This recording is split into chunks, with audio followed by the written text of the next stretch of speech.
الحمد لله نحمده ونستعينه ونستغفره ونؤمن به ونتوكل عليه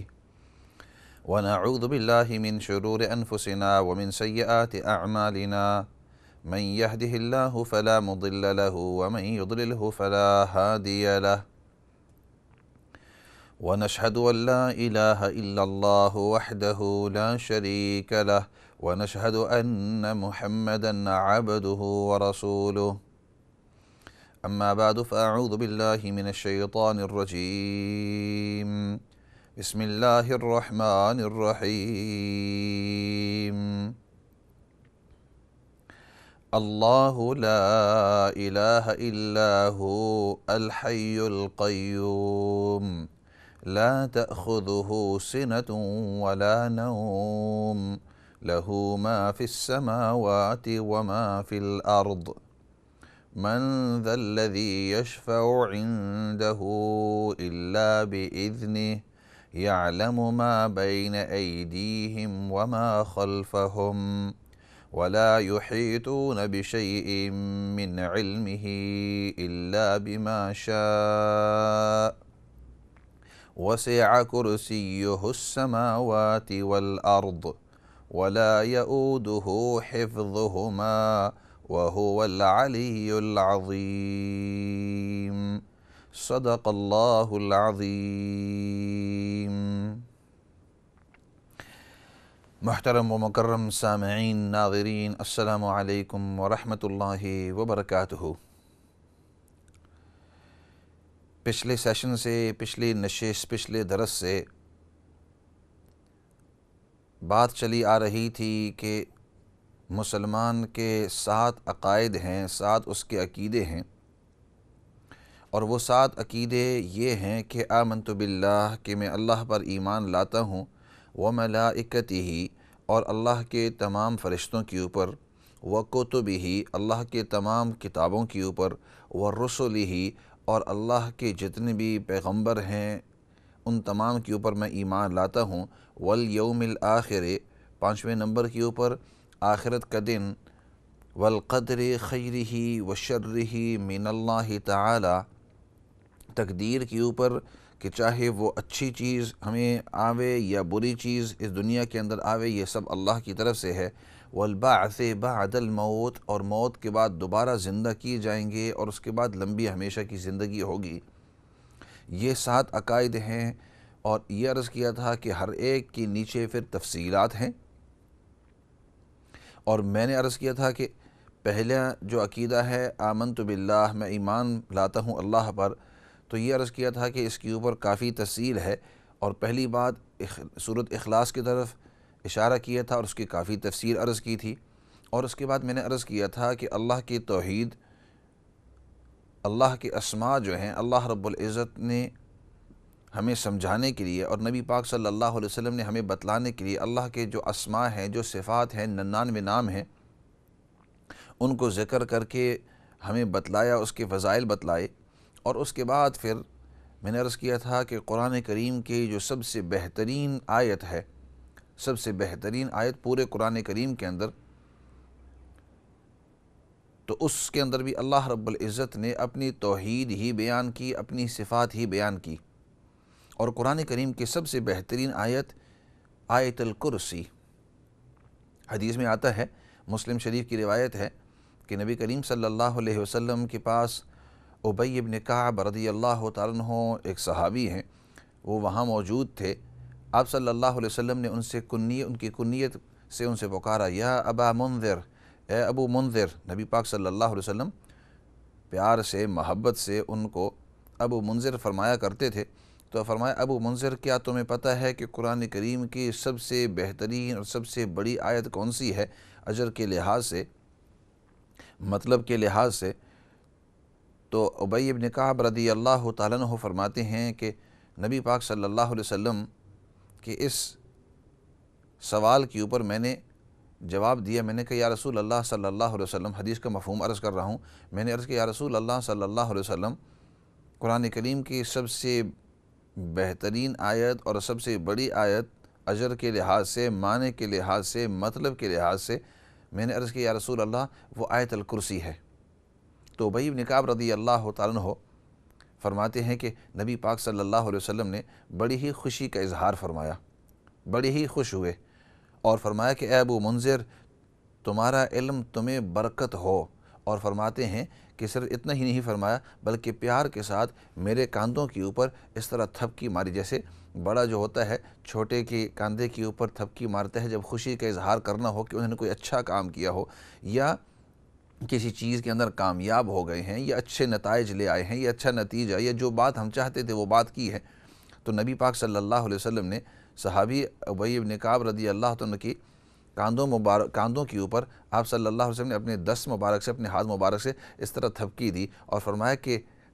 بورک تیرے علم کے اندر برکت دی جاوے، تیرے علم کے اندر اللہ برکت دے وے، ایک قسم کی دعا فرمائی اشارہ کرتے ہوئے، اور یہ روایت مسلم شریف کی روایت ہے، اس بات کی طرف بتلاتے ہوئے کہ جو تو نے یہ کہا کہ آیت الکرسی پورے قرآن کریم کی تمام آیات میں سب سے بہترین آیت ہے اور درجے کے لحاظ سے بڑی درجے والی ہے، تو فرمایا یہ بات صحیح ہے۔ تو آیت الکرسی جو ہے جیسے میں عرض کر رہا تھا، اور صرف اتنا ہی نہیں بلکہ اس کے کچھ فضائل میں نے پچھلے سیشن کے اندر بھی عرض کیے تھے، اور من جملہ اس کی فضائل میں سے ایک فضیلت یہ بھی آئی ہے، نسائی کی روایت ہے اور باقی کتابوں کے اندر بھی یہ روایت آئی ہوئی ہے کہ جو شخص آیت الکرسی کو ہر فرض نماز کے بعد پڑھتا ہے، جو شخص ہر فرض نماز کے بعد آیت الکرسی کی تلاوت کرتا ہے، اللہ لا الہ الا هو الحی القیوم لا تأخذه سنة ولا نوم له ما في السماوات وما في الأرض من ذا الذي يشفع عنده إلا بإذنه يعلم ما بين أيديهم وما خلفهم، تو آگے اس طرح آخر تک۔ تو فرمایا کہ جو شخص ہر فرض نماز کے بعد پوری آیت الکرسی کو آخر تک پڑھے گا، اللہ رب العزت اس کو ضرور جنت کے اندر داخل فرمائیں گے۔ فرمایا اس کے اور جنت کے داخل ہونے تک صرف اس کے درمیان موت ہے، موت آئے گی اللہ رب العزت اس کو جنت کے اندر داخل فرما دیں گے۔ اور دوسری روایت کے اندر، بخاری شریف کی روایت کے اندر، صحیح بخاری جو کتاب ہے اس کے اندر فرمایا کہ جو شخص رات کو سوتے وقت اللہ لا الہ الا هو الحی القیوم آخر آیت تک پڑھتا ہے، یعنی پورے آیت الکرسی پڑھتا ہے، تو اللہ رب العزت اس کی طرف سے ایک وہاں اس کا محافظ، پروٹیکٹر، ایک محافظ، حفاظت کرنے والا وہاں مقرر کر دیتے ہیں کہ پوری رات اس کی حفاظت کرتے ہیں تاکہ شیاطین اور جنات اور اس قسم کی جو بری چیزیں ہیں وہ اس کے اوپر آ کر اس کو کسی قسم کی تکلیف نہیں دے سکتی۔ پوری رات پھر وہ آرام کے ساتھ گزار سکتا ہے، اس کو کسی قسم کی تکلیف نہیں ہو سکتی۔ اور علماء نے تو یہاں تک فرمایا کہ جب اس کے ایک محافظ ہو، ایک گارڈ ہو، ایک پروٹیکٹر ہو سیکیورٹی کے لیے اس کے لیے، تو اس کو جب شیاطین اور جنات اور بری چیزوں سے اس کی حفاظت کرتا ہے تو یہ جو چور وغیرہ ہوتے ہیں یہ بھی برے ہوتے ہیں۔ ہمیں اللہ سے امید ہے کہ اس وقت جو انسانی شیاطین ہیں اللہ رب العزت اس کی انسانی شیاطین سے بھی انشاءاللہ اس کی حفاظت فرمائیں گے۔ تو اس لیے جتنے بھی ناظرین ہیں، سامعین ہیں، ان سے میں یہ ضرور درخواست کروں گا، اس بات کے ضرور میں درخواست کروں گا کہ کم از کم اتنا یہ دو کام تو کرتے رہا کرے۔ ایک تو یہ کہ ہر دن اپنے فرض نماز کے بعد، فریضہ جو نماز ہے، فرض نماز کے بعد ایک مرتبہ آیت الکرسی اس کے بعد پڑھ لیا کریں کہ یہ جنت تک انسان کو جلدی لے جاتی ہے۔ اور دوسری بات یہ ہے کہ سونے سے پہلے 2 منٹ لگتے ہیں، میکسیمم 2 منٹ لگتے ہیں، اور آیت الکرسی کی آپ تلاوت کرتے رہیں۔ خیر اس کے فضائل تو انشاءاللہ کسی اور موقع کے اوپر بھی عرض کرتا رہوں گا، اور آیت الکرسی کے بہت سارے فضائل ہیں، لیکن میں اپنے عقائد، ہمارے جو عقائد ہیں مسلمان کے، ان کے بارے میں بات چیت کر رہا تھا، اور میں نے یہ بات عرض کی کہ ہمارا جو پہلا عقیدہ ہے کہ اللہ رب العزت کی ذات وہ ایک ہی ذات ہے۔ تو اس آیت الکرسی کے اندر اللہ رب العزت نے ہمارے عقائد ذکر کیے ہیں، چنانچہ فرمایا اللہ لا الہ الا ہو، اللہ کی ذات ایک ہی ہے، کوئی معبود نہیں عبادت کے لائق اس کے علاوہ، وہی ایک ہی ہے۔ الحی القیوم، الحی کا مطلب کہ اللہ رب العزت کی ذات ہر لحاظ سے زندہ ہیں، القیوم اپنے طور پر قائم ہیں، لا تأخذہ سنۃ ولا نوم کہ اللہ رب العزت کو نہ اونگ آتی ہے اور نہ پکی نیند جو گہری نیند ہوتی ہے وہ نہیں آتی۔ مطلب اللہ رب العزت نقائص سے اور کمزوریوں سے بالکل پاک ہیں۔ نیند آنا یہ ایک قسم کی کمزوری ہوتی ہے، کیونکہ انسان کے اندر، حیوانات کے اندر، پرندوں کے اندر، درندوں کے اندر یہ نیند والی جو صفت ہے کہ نیند آنا، یہ ہماری جسمانی قوت کو دوبارہ واپس اجاگر کرنے کے لیے ایک انسان کام کرتے کرتے کرتے کرتے ایک انسان تھک جاتا ہے اور اس کو اب آرام کی ضرورت ہوتی ہے۔ اب جب اس کو آرام کی ضرورت ہوتی ہے تو ظاہر ہے کہ ذہنی بھی آرام اور جسمانی بھی آرام اس کو چاہیے، اور اس کا طریقہ یہ ہے کہ انسان سو جاوے۔ تو اگر وہ سو جاتا ہے اس کو آرام آ جاتا ہے، اگر وہ سوتا نہیں تو رفتہ رفتہ آہستہ آہستہ آہستہ آہستہ وہ اور زیادہ تھک جاتا ہے۔ تھکتے تھکتے تھکتے ایک موقع جب آتا ہے تو وہ اپنے قابو کے اندر نہیں رہتا، بلکہ اس کے اوپر نیند غالب آ جاتی ہے، اور نیند جب اس کے اوپر آ جاوے تو انسان اپنے آپے کے اندر نہیں رہتا، کنٹرول کے اندر نہیں رہتا، اس کے تمام جسم سے اس کے جو زور ہے وہ نکل جاتا ہے، اس کے تمام جو جسم ہے وہ ہلکا ہو جاتا ہے، یعنی ہلکے کا مطلب کہ اس کے جتنے بھی مسلز ہیں وہ ڈھیلے ہو جاتے ہیں۔ ویٹ کے لحاظ سے تو وہ بھاری ہو جائے گا، لیکن اس کے تمام جو مسلز ہیں وہ ڈھیلے پڑ جاتے ہیں۔ تو اس لیے اور اس وقت انسان کوئی ایسا کام نہیں کر سکتا کہ جو نیند یعنی جو جگاوٹ کی حالت کے اندر کر سکتا ہے۔ تو نیند جو ہے یہ ایک انسان کی کمزوری ہے، اور انسان کی نہیں بلکہ جنات کی، حیوانات کی، پرندوں کی، درندوں کی، چرندوں کی، تمام چیزوں کی۔ تو چونکہ یہ ایک قسم کی کمزوری ہے، اللہ رب العزت تمام کمزوریوں سے پاک ہیں، ان کی یہاں کسی قسم کی کوئی کمزوری نہیں ہے۔ اللہ کی یہاں طاقت ہے، قوت ہے، ہر چیز کے اندر پرفیکشن ہے، اکمال ہے، اتمام ہے، ہر چیز کے لحاظ سے پورا پن ہے۔ اللہ رب العزت کی یہاں کمزوری ہے ہی نہیں، عیب ہے ہی نہیں۔ ہر وہ چیز جس کے اندر کمزوری، ہر وہ صفت جس کے اندر کمزوری ہے، وہ اللہ رب العزت کی صفت ہے ہی نہیں۔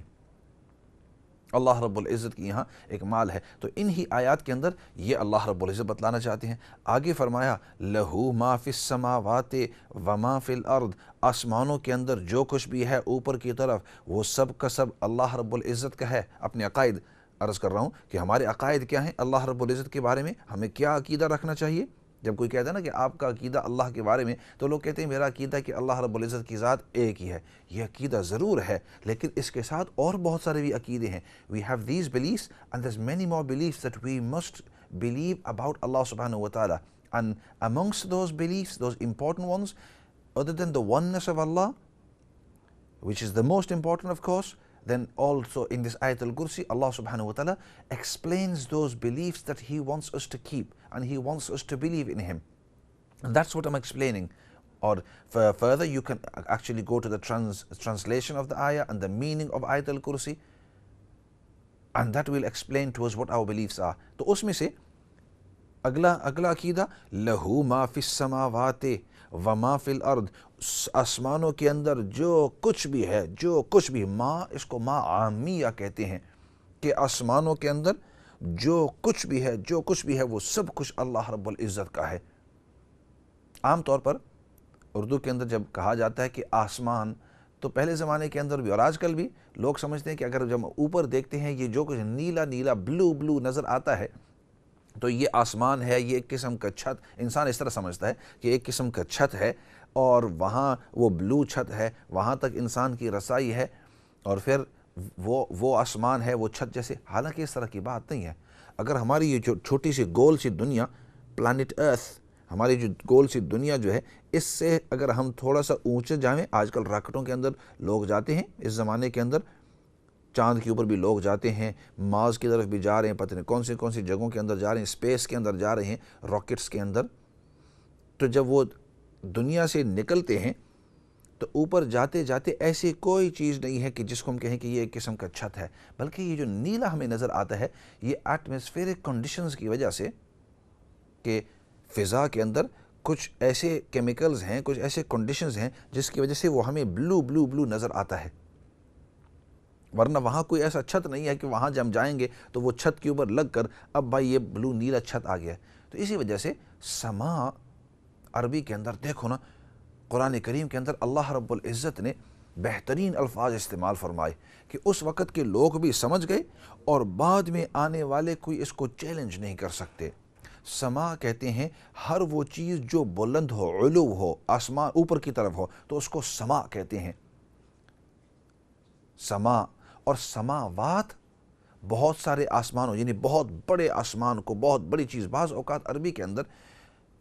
سنگولر یعنی ایک چیز استعمال کی جاتی ہے، اور بعض اوقات چیز ایک ہی ہوتی ہے لیکن اس کے اندر پلورل یعنی جمع کا صیغہ استعمال کیا جاتا ہے اس شخص کی عظمت کے لیے یا اس چیز کی بڑائی یا بڑے ہونے کے لیے۔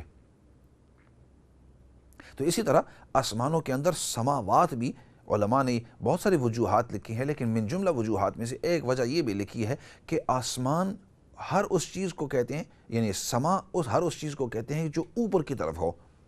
تو انسان اور دنیا سے جو بھی چیز اوپر ہو اس کو سما کہتے ہیں۔ اسی وجہ سے سمو، اب آپ نے سنا ہوگا کہ یہ عرب حضرات جو ہوتے ہیں وہ بادشاہ کو سمو الملکی، سمو یعنی آپ کی بلند شان والے، وہ اس طرح کہتے ہیں کسی کی عزت کرنا ہو تو سما۔ عربی کے اندر اس کا مطلب یہ نہیں کہ نیلا ایک چھت ہے اس کو سما کہتے ہیں، سما ہر اس چیز کو کہتے ہیں جو اوپر کی طرف ہو۔ تو دنیا سے جو بھی اوپر ہو، سماوات جتنا بھی واسٹ اوپر کی طرف جتنا بھی اسپیس کے اندر جتنی بھی چیزیں ہیں اس تمام کو سما کہتے ہیں۔ تو اللہ رب العزت فرماتے ہیں لہو، اس ہی کے لیے، یعنی اللہ ہی کی ملکیت ہے، اس ہی کی ہے سب کچھ، ما فی السماوات، آسمانوں یعنی اوپر کی طرف جتنا کچھ ہے وہ سب کا سب اللہ رب العزت کا ہے۔ اور اوپر کیا ہے؟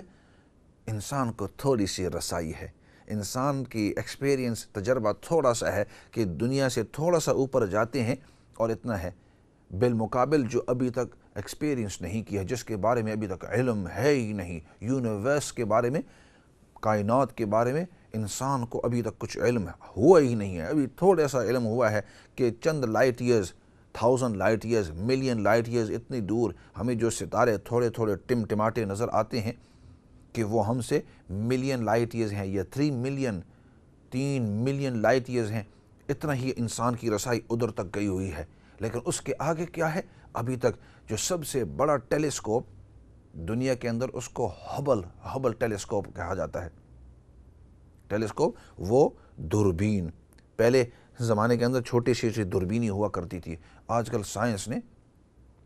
دنیا کے جو سائنسدان ہیں بڑے بڑے، انہوں نے ایک بڑا ٹیلیسکوپ، بڑا ہبل اور اتنا بڑا قسم کا وہ دوربین بنایا ہوا ہے، ٹیلیسکوپ بنایا ہوا ہے، اور اس کا نام ہے ہبل، HUBBLE۔ آپ گوگل کر کے پتہ کر سکتے ہیں، اور اس کے ذریعے وہ میلوں لائٹ ایئرز دور دیکھ سکتے ہیں۔ اور ابھی تک کہہ رہے ہیں کہ جہاں تک ہماری نظر گئی ہے ان دوربینوں کے ذریعے، دوربین کے ذریعے، تو فرمایا ادھر تک تو ہماری رسائی ہے، اس سے پتہ چلتا ہے اس سے بہت آگے بھی کوئی چیز ہے اور بہت آگے ہے۔ تو وہ تمام کی تمام اللہ رب العزت کی ذات کی ہے، اور کتنے دور ہے ابھی تک ہماری رسائی ہوئی ہے۔ انسان اگر تھوڑا سا یہ سوچے کہ لائٹ جو ہوتی ہے وہ 1,86,000 میل فی سیکنڈ، 186,000 مائلز پر سیکنڈ کی رفتار کے اوپر جاتی ہے، تو ایک سیکنڈ کے اندر اگر 1,86,000 میل جاتی ہے، دوسرے سیکنڈ کے اندر 1,86,000، اس طرح کرتے کرتے سیکنڈوں کے اندر، تو کیا خیال ہے 60 منٹوں کے اندر، ایک گھنٹے کے اندر کتنی دور جائے گی؟ ملینوں مائل۔ اور پھر ایک دن کے اندر کتنی جائے گی؟ ملینوں بلین۔ اور پھر آگے ایک مہینے کے اندر کتنی جائے گی؟ اور پھر ایک سال کے اندر کتنے بلین مائلز، کتنے بلین مائل۔ تو وہ بلین لکھنے کے بجائے، کیونکہ یہاں انگلینڈ کے اندر ایک تو ملین ہوتا ہے، ملین کے 6 زیرو ہوتے ہیں، 6 صفر ہوتے ہیں، اور بلین کے 9 صفر ہوتے ہیں، 3 اور 1000 ملین انگلینڈ کے لحاظ سے، امریکہ کے لحاظ سے تو وہ الگ ہیں، لیکن انگلینڈ کے لحاظ سے بلین کہتے ہیں 1000 ملین کو، اور پھر بلین کے بعد ٹریلین آتا ہے، ٹریلین جس کے 12 ہوتے ہیں۔ آگے چلتے رہو، آپ کو ارقام ان چیزوں کے زیادہ پتہ ہیں، لیکن عرض کرنے کا مقصد اب ٹریلین کے اندر جب آتا ہے، ٹریلین کے مطلب جب کہ 12 صفر ہوں، 0 اس طرح کرتے کرتے یہ 12 جب ہو جاتے ہیں، تو جب ایسے بڑے نمبر آ جاتے ہیں کہ اتنے بلین ٹریلین مائلز دور ہو، تو اس کو کہتے ہیں لائٹ ایئرز۔ تو 1 لائٹ ایئرز اتنی مقدار کی جس کے اندر لائٹ جو ہے 1,86,000 میل فی سیکنڈ کی رفتار کے اوپر جاتے جاتے 1 سال کے اندر جتنی دور جائے گی اس کو 1 لائٹ ایئر کہہ دیتے ہیں، اور پھر اس کو 2 light years, 3 light years, 4 light year. تو اب تک ان کی جو ایکسپیرینس ہے وہ 100 لائٹ ایئرز بلکہ 1000 لائٹ ایئرز تک ان کی رسائی ہے، اور کہتے ہیں ابھی تک خدا کی خدائی ابھی تک ختم نہیں ہوئی ہے. اللہ رب العزت نے اس سے بھی بڑی اپنی جو کائنات ہے وہ بنائی ہوئی ہے. 1000 لائٹ ایئرز تک دور جاؤ ابھی تک وہ آگے جا رہی ہے. تو اللہ رب العزت آیت کے اندر کیا فرماتے ہیں؟ لہو ما فی السماوات، ہمارا اپنے رب کے بارے میں، اس کی ملکیت کے بارے میں، اس کی سلطنت کے بارے میں اگر ہم عقیدہ رکھنا چاہتے ہیں وہ کتنی بڑی ہے، تو فرمایا تمہارے اوپر جو کچھ بھی ہے اور زمین کے ارد گرد جتنا کچھ، ہر ڈائریکشن کے اندر، اوپر کی طرف جاؤ، نیچے کی طرف جاؤ، رائٹ ہینڈ کی طرف جاؤ، لیفٹ ہینڈ کی طرف جاؤ، جس کی طرف بھی جاؤ، فرمایا یہ سما ہے، سماوات، یہ تمام کا تمام یہ اللہ رب العزت کی ذات کا ہے. اور پھر آگے فرمایا لہو ما فی السماوات و ما فی الارض، اور زمین، اس ایک زمین کے اندر جو کچھ بھی ہے. اگر آپ دیکھیں ایک لطیفے کے طور پر عرض کر دیتا ہوں، اور وہ یہ ہے کہ آیت الکرسی کے اندر اگر آپ دیکھیں تو اللہ رب العزت فرماتے ہیں لہو ما فی السماوات، آسمانوں کے اندر، سماوات یہ جمع کا صیغہ ہے کہ سماوات کے اندر جو کچھ بھی ہے وہ سب کچھ اللہ رب العزت کا ہے. والارض، اور اس زمین کے اندر جو کچھ بھی ہے یہ بھی اللہ رب العزت کا، اس تمام کے تمام. یہ کیا وجہ ہے کہ اللہ رب العزت نے زمین کے اندر یہ ایک سنگلر لفظ استعمال کیا ہے، اور آسمانوں کے بارے میں سماوات بہت سارے سما ہیں. اللہ رب العزت کہتے سکتے ہیں کہ اوپر کی طرف جتنا بھی جاؤ وہ بہت سارے وجوہات ہیں، لیکن من جملہ وجوہات میں سے ایک وجہ یہ بھی ہو سکتی ہے کہ وہ اتنی بڑی چیز ہے، اتنا بڑا واسٹ سپیس ہے، اور اس کے اندر جتنی بھی یہ سپیس کے اندر گیلیکسیاں، پلینٹس، سٹارز وغیرہ سب کچھ ہے، یہ اتنی بڑی ہیں کہ اللہ رب العزت نے اس کے بڑے پن کو بتلانے کے لیے جمع کا صیغہ استعمال کیا کہ سماوات بہت بڑی بڑی جگہ ہے، اور زمین کو ایک لفظ استعمال کیا کہ زمین یہ تو بہت چھوٹی سی ہے، اور اس کے اندر جو کچھ بھی ہے وہ تمام کا تمام میرا ہے. اسی وجہ سے، اور میرا اس یعنی اللہ رب العزت کا اتنا کہ پورے زمین کے اندر جو کچھ بھی ہوتا ہے، جو بھی چیز ہوتی ہے وہ اللہ رب العزت کی اجازت سے ہوتی ہے. اللہ رب العزت کا پورا 100%، 100% اس زمین کے اوپر اور زمین کے اندر اور زمین کے ارد گرد جو کچھ بھی ہے، فرمایا وہ سب کچھ اللہ رب العزت کے کنٹرول کے اندر ہے. یہ ہمارا عقیدہ ہے اللہ رب العزت کی ذات کے بارے میں، کہ جب ہم کہتے ہیں کہ اللہ رب العزت کے بارے میں ہمارا عقیدہ، تو فرمایا وما تسقط من ورقة الا يعلمها ولا حبة في ظلمات الارض ولا رطب ولا يابس الا في کتاب مبین. اللہ اکبر. اللہ رب العزت نے اپنی قدرت، اپنے علم کے بارے میں بتلا دیا ہے. فرمایا میرے علم کو، میرے قدرت کو اگر تم جاننا چاہتے ہو کتنی بڑی ہے، تو فرمایا وما تسقط من ورقة الا يعلمها، پوری دنیا میرے اتنے کنٹرول کے اندر ہیں. وما تسقط من ورقة الا يعلمها، ایک پتا بھی اگر اپنے درخت سے گرتا ہے زمین کے اوپر تو تیرا رب اس پتے کے گرنے کو جانتا ہے. وہ پتا تیرے رب کی اجازت کے بغیر نیچے بھی نہیں گرتا. ولا حبة، اوئے ہوئے آگے اللہ رب العزت نے اپنی قدرت ذرا بتلا دی ہے. ولا حبة فی ظلمات الارض ولا رطب ولا یابس الا فی کتاب مبین. اللہ رب العزت نے اپنی قدرت بتلائی کہ میرے بارے میں تمہیں عقیدہ کیا رکھنا ہے. تمہیں اس بتلاتا ہوں کہ میری ذات کتنی بڑی ہے اور میرا کنٹرول تمہاری اس دنیا کے اوپر اور پوری کائنات کے اوپر کتنا ہے. ایسا کرتے ہیں، بریک کا وقت آگے ہے، بریک کی طرف جاتے ہیں، پھر اس کے بعد آتے ہیں کہ ہمارا عقیدہ اللہ رب العزت کے بارے میں کیا ہے، کس انداز میں، کون سی چیزیں ہیں، تاکہ ہمیں تھوڑی سی سمجھ میں آ جاوے کہ میرا رب یہ کتنی بڑی ذات ہے. بریک کی طرف جاتے ہیں، پھر واپس آتے ہیں، بات اس کے اوپر چلاتے ہیں.